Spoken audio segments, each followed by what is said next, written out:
Hi friends, అందరికీ నమస్కారం. Friends, ఈసారి బడ్జెట్‌పై అయితే గనక చాలామంది ఎన్నో ఆశలు పెట్టుకున్నారు. ముఖ్యంగా మధ్య తరగతి ఈ ఎవరైతే ఉంటారో ఇల్లు కొనుక్కోవాలనుకునే వారికి సంబంధించి గృహ నిర్మాణాలపై, అలాగే గృహ రుణాలపై కూడా వడ్డీ రాయితీ వస్తుందని చాలా ఆశతో ఉన్నారు. సో, దానికి సంబంధించిన అప్డేట్ తెలుసుకుందాం. వీడియో పూర్తిగా చూడండి. అలాగే తప్పకుండా లైక్ చేయండి. మరిన్ని అప్డేట్స్ కోసం ఛానల్‌ని సబ్స్క్రైబ్ చేసుకోండి. ఇంకా వివరాల్లోకైతే వెళ్ళిపోదాము.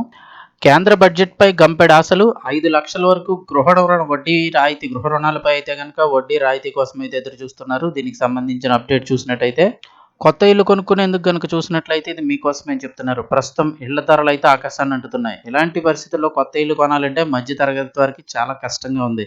అందుకే ఇప్పుడు వచ్చే బడ్జెట్‌లో గృహ రుణాలపై వడ్డీ రాయితీని 2,00,000 నుంచి 5,00,000కి పెంచుతారా లేదా అనేది ఉత్కంఠ అయితే నెలకొంది. వడ్డీకి సంబంధించి చాలామంది ఇల్లు కొనుక్కునేందుకు లోన్స్ అయితే తీసుకుంటూ ఉంటారు. అందులో మధ్యతరగతి కుటుంబాలకు కూడా ఇళ్ల ధరలు విపరీతంగా పెరుగుతున్నాయి. అవసరమైన గృహ రుణం మొత్తం కూడా గతంలో కన్నా చాలా ఎక్కువగా మారింది. ఇక ఫిబ్రవరి 1న కేంద్ర వార్షిక బడ్జెట్ అయితే గనక ప్రవేశపెట్టనుంది ప్రభుత్వం. అయితే ఈసారి గృహ కొనుగోలుదారులకు, ఇల్లు కొనుక్కోవాలనుకునే వారికి భారీగా ఉపశమనం కలుగుతుందా? రియల్ ఎస్టేట్ రంగాన్ని ప్రోత్సహించేలాగా వడ్డీ రాయితీని రాబోయే బడ్జెట్లో పెంచుతారా లేదా అనేది ఇప్పుడు ప్రశ్నార్థకంగా మారింది.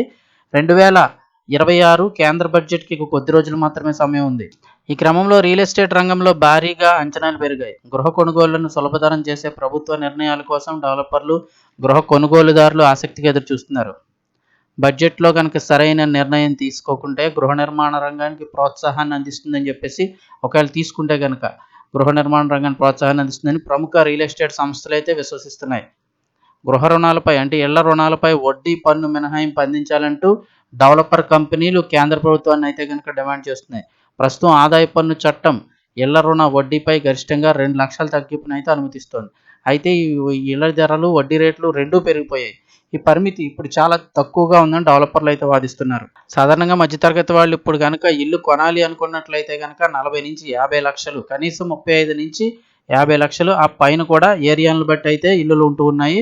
సో, అందువల్ల ఇళ్లను కొనుగోలు చేసేందుకు పరిమితిని 5,00,000కు పెంచాలని, వడ్డీ తగ్గింపులో 5,00,000కు పెంచాలని అయితే డిమాండ్ వినిపిస్తోంది. అదే జరిగితే మధ్యతరగతికి ఉపశమనంతో పాటు రియల్ ఎస్టేట్ డిమాండ్ కూడా పెరుగుతుందని భావిస్తున్నారు.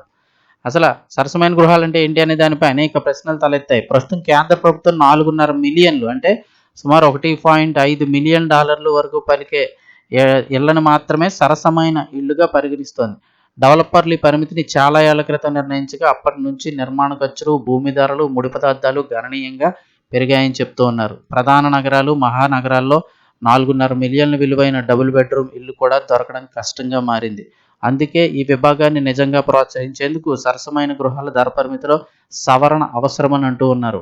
ఇక అలాగే అద్దె ఆదాయంపై స్టాండర్డ్ డిడక్షన్ పెంచాలనే డిమాండ్లు కూడా ఉన్నాయి. ప్రస్తుతం రిపేర్లు, మెయింటెనెన్స్ కోసం అద్దె ఆదాయంపై 30% తగ్గింపు అందుబాటులో ఉంది.